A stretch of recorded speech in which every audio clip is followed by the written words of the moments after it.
Padres Apostólicos, segunda parte. Saludos a todos, bienvenidos a la segunda parte del tema Padres Apostólicos del curso introductorio de Patrología. Mi nombre es Marta Lucía Méndez, sean bienvenidos todos. Recordemos que este es un espacio de difusión académica y teológica, creado para ustedes por el Semillero de Investigación, Hermenéutica y Padres de la Iglesia, de la Pontificia Universidad Javeriana. Nuestro deseo con esta serie es mostrar la vigencia de los aportes de los padres para la vida cristiana, la Iglesia y el quehacer teológico contemporáneo. Espero también que puedan disfrutar este espacio como una conexión con las raíces cristianas y con aquellas comunidades, quizás distantes en tiempo y geografía, pero de quienes somos hermanos y herederos de la fe. En nuestra lección anterior estudiamos la importancia de los padres apostólicos, quienes vivieron desde finales del siglo I hasta la primera mitad del siglo II, y su aporte como continuadores inmediatos de los apóstoles, anunciando el mensaje del Evangelio. También abordamos la didaje o enseñanza de los apóstoles, Clemente de Roma y a Ignacio de Antioquía. Pues bien, hoy veremos la vida y el legado de Policarpo de Esmirna, Papías de Hierápolis, Epístola del Pseudo Bernabé y el Pastor de Hermas. Empecemos. Nuestro primer personaje es Policarpo de Esmirna. Escuchemos un fragmento. Pero cuando Policarpo entró en el estadio, le llegó una voz del cielo: «Mantente firme, Policarpo, y sé un hombre». Y nadie vio al que hablaba, pero los que son de los nuestros que estaban presentes oyeron la voz. Y al final, cuando fue traído, hubo un gran tumulto, porque oyeron que había capturado a Policarpo. Así pues, cuando lo presentaron delante del procónsul, éste inquirió si él era el hombre. Y al confesar que lo era, intentó persuadirle a que se retractara diciendo: «Ten respeto a tu edad», y otras cosas apropiadas, como acostumbraban decir: «Jura por el genio de César y retráctate». Entonces Policarpo, con mirada solemne, contempló toda la multitud de paganos impíos que había en el estadio y les hizo señas con la mano, y gimiendo y mirando al cielo, dijo: «Fuera los ateos». Pero cuando el magistrado insistió y le dijo: «Jura y te soltaré, insulta a Cristo». Policarpo dijo: «Durante 86 años he sido su siervo y no me ha hecho mal alguno. ¿Cómo puedo ahora blasfemar de mi rey que me ha salvado?». Del Martirium de Policarpo. De Policarpo, obispo de Esmirna, se conocieron virtudes tanto en su vida y servicio como después de su martirio. Perteneciente a una nueva generación de hijos de creyentes cristianos que crecieron en el ambiente de la joven comunidad cristiana del primer siglo, comprometida con la labor de la predicación y la vida de santidad. La tradición comunicada indica su fecha de nacimiento aproximadamente en el año 69 y el inicio de su labor pastoral en el 100 por encargo del apóstol Juan. La información que se tiene de él es gracias a los testimonios de Ireneo, Eusebio, Tertuliano y Jerónimo. Además, en la carta que dirige Ignacio de Antioquía se reconocen en Policarpo los dones cristianos. Sobre su martirio, se sabe que fue condenado a la hoguera luego de ser buscado y perseguido por el Imperio Romano. José Alberto Hernández señala: probablemente el 23 de febrero de 155. La crónica de su martirio la conocemos por la carta de la iglesia que Esmirna envió a Filomeno de Frigia, titulada Martirium Policarpi. Fue redactada el primer aniversario de la muerte de Policarpo y es la más antigua narración martiriológica que se conserva. Se sabe que escribió diversas cartas con énfasis pastoral a las iglesias cercanas, pero de estas solo se conserva la dirigida a los filipenses. En dicha carta anima a los creyentes a partir de la confianza en la resurrección, a seguir obedeciendo los mandatos del Señor, y les recordó su origen por la predicación del apóstol Pablo. Escuchemos un fragmento. «Por lo cual ceñid vuestros lomos y servid a Dios con temor y verdad. abandonando las parlerías vanas y vacías y el error de muchos, porque habéis creído en aquel que levantó a nuestro Señor Jesucristo de los muertos y le dio gloria y un trono a su diestra, al cual fueron sometidas todas las cosas en el cielo y en la tierra, al cual toda criatura que tiene aliento sirve, que viene como juez de los vivos y los muertos, cuya sangre Dios requerirá de todos los que le son desobedientes.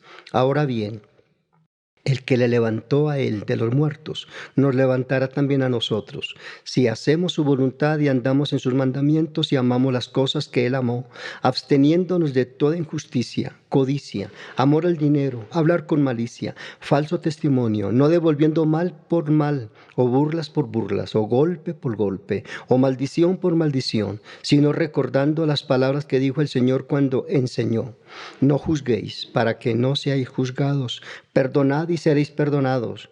Tened misericordia, para que podáis recibir misericordia. Con la medida que medís, se os medirá a vosotros. Y también, bienaventurados los pobres, y los que son perseguidos por causa de la justicia, porque de ellos es el reino de Dios. Papías de Hierápolis. Segundo invitado de este podcast, Ireneo y Eusebio indican que Papías, anciano obispo de Hierápolis, una población renombrada de Asia Menor, fue pariente y compañero de Policarpo. Se considera que nació en el último tercio del siglo I y es martirizado en Pérgamo entre el 161 al 165. Se asegura también que tuvo contacto cercano con otros padres. Su obra escrita fue un tratado llamado Explicación de las Sentencias del Señor, que constaba de 5 libros, conservándose algunos fragmentos mayormente citados por Eusebio. La parte valiosa de su obra es lo que se reporta como la enseñanza oral de los discípulos de los apóstoles y que quizás no se encuentra en ningún otro escrito. Como el testimonio de Eusebio sobre Papías, se demuestra, por ejemplo, la canonicidad del Evangelio de Marcos. Por tanto, procede datos de interés, especialmente sobre el surgimiento de los evangelios. Prestemos atención a una parte de su obra.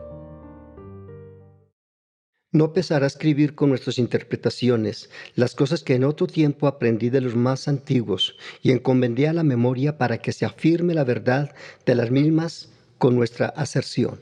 Pues jamás he seguido como muchos acostumbran a los que abundan en palabras, sino más bien los que enseñan la verdad, ni tampoco a los que recuerdan preceptos nuevos e inusitados, sino a los que recordaban los mandatos del Señor entregados en figuras y sacados de la misma verdad.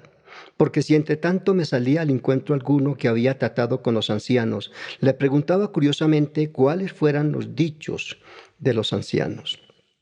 ¿Qué acostumbraron a decir Andrés, Pedro, Felipe, Tomás, Santiago, Juan, Mateo? ¿Y qué los demás discípulos del Señor? Pues yo estimaba que no podría sacar tanta utilidad de la lectura de los libros cuanta de la viva voz de los hombres aún sobrevivientes. Lo escuchado anteriormente deja ver que Papías tenía interés por las fuentes cercanas a los apóstoles, precisando un acercamiento al ejercicio exegético. Epístola del Pseudo Bernabé. Muchas cosas quería escribiros, no como maestro, sino como dice con quien gusta no faltar en lo que tenemos. De ahí que me apresuré a escribiros, aun siendo escoria vuestra. Por lo tanto, atendamos a los últimos días, pues de nada nos servirá todo el tiempo de nuestra fe, si ahora, en el tiempo inicuo y en los escándalos que están por venir, no resistamos como conviene a hijos de Dios, a fin de que el negro no sea infiltre.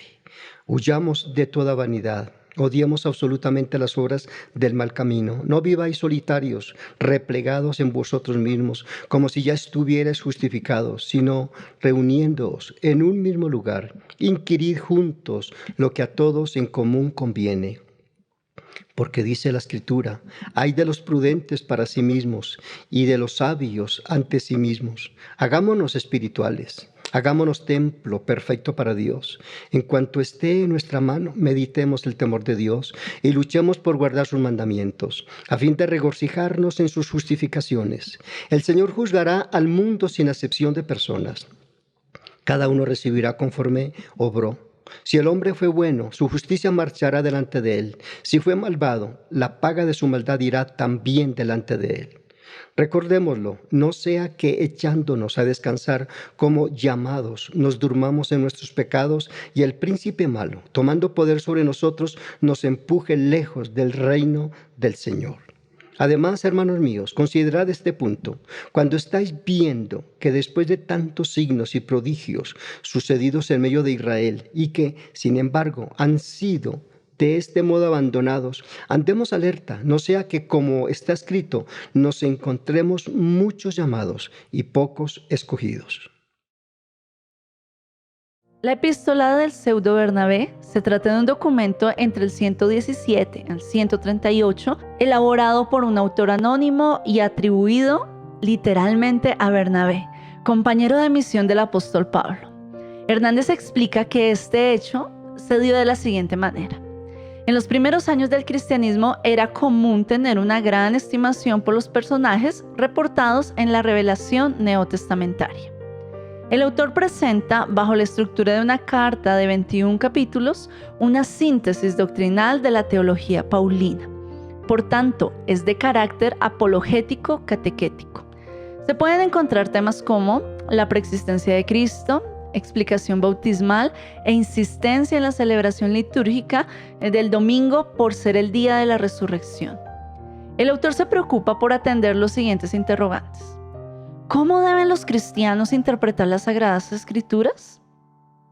¿Cuál es la naturaleza de la relación entre el cristianismo y el judaísmo? Esto fue importante, ya que el documento fue escrito en un momento en que el nivel de antagonismo de la Iglesia y el judaísmo todavía era alto.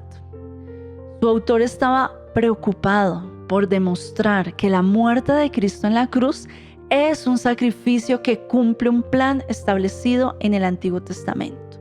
Por tanto, quien escribe se preocupa por atender las inquietudes doctrinales de la época, que, de no ser resueltas, podrían conducir a enseñanzas y prácticas en comunidad alejadas de lo indicado por los apóstoles y recibido de Cristo.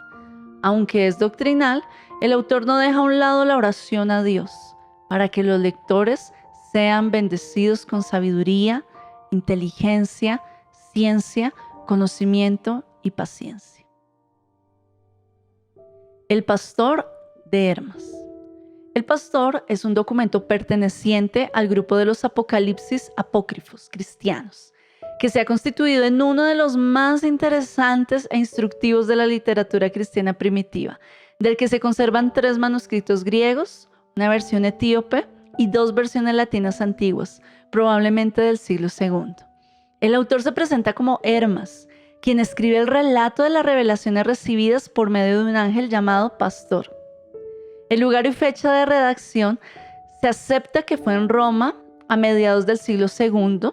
Bernardo Sánchez García afirma: el libro es un tratado excelente, pero no canónico.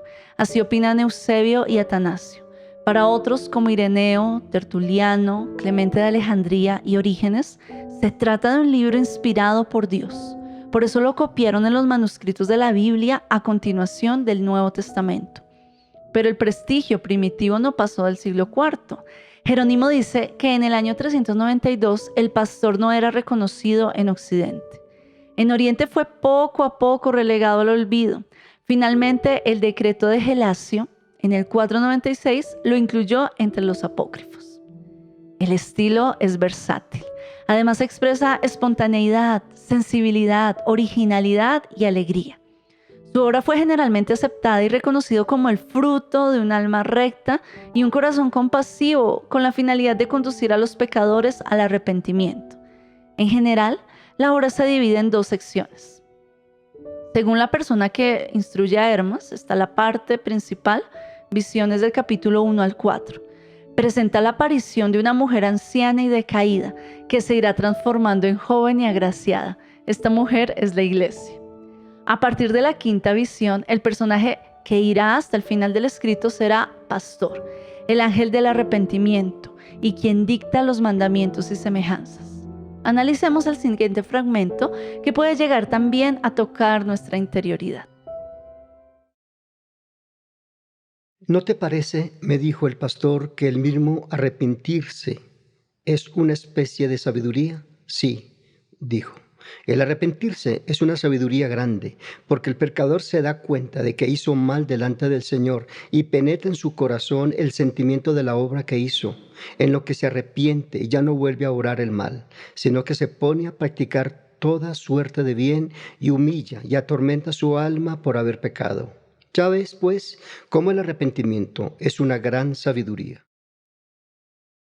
Bueno, quiero decirles que hemos llegado al final de esta lección, esperando que haya contribuido a alimentar o despertar el interés por el tema. Les agradezco por haber prestado atención hasta este momento y también les invito a seguir profundizando el tema, leyendo directamente las obras a las que hemos hecho referencia y que se encuentran publicadas en Internet.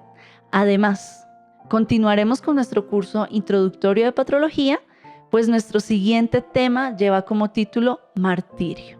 Dios les bendiga y muchas gracias por su atención.